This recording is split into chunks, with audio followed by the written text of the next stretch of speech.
Hello সবাইকে, welcome back to my channel. তো এখানে দেখতে পাচ্ছ পেঁয়াজ, টমেটো, আদা, রসুন আছে। আর আমি এদিকে কড়াইয়ে তেল দিয়ে দিয়েছি, আর ফোড়নের জন্য দিয়ে দিয়েছি জিরে।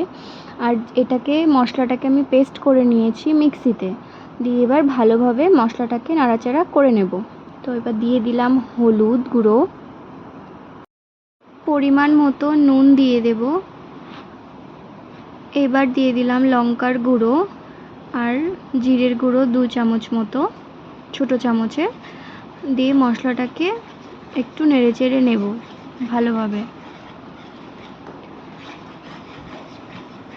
10 থেকে 15 মিনিট আমি গ্যাসের ফ্লেমটাকে মিডিয়াম রেখেই এভাবেই নাড়াচাড়া করে নেব।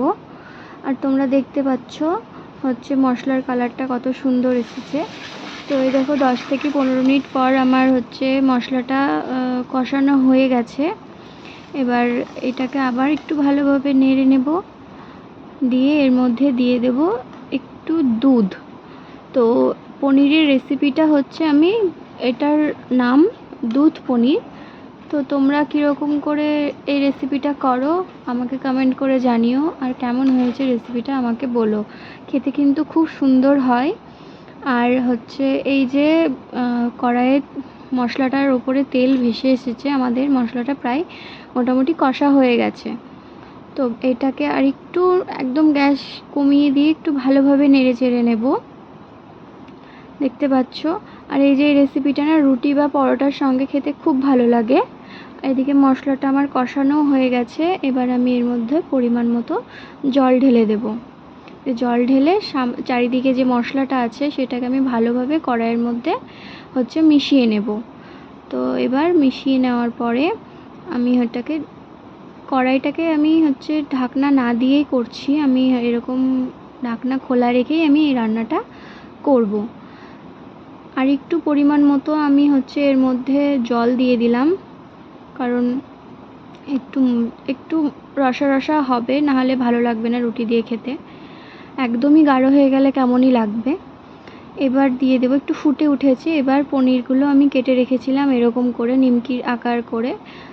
তো এবার পনিরগুলো এর মধ্যে দিয়ে ভালোভাবে এইরকম করে একবার বাড়িতে রান্না অবশ্যই তোমরা করে দেখো, খেতে কিন্তু দারুণ লাগে। আর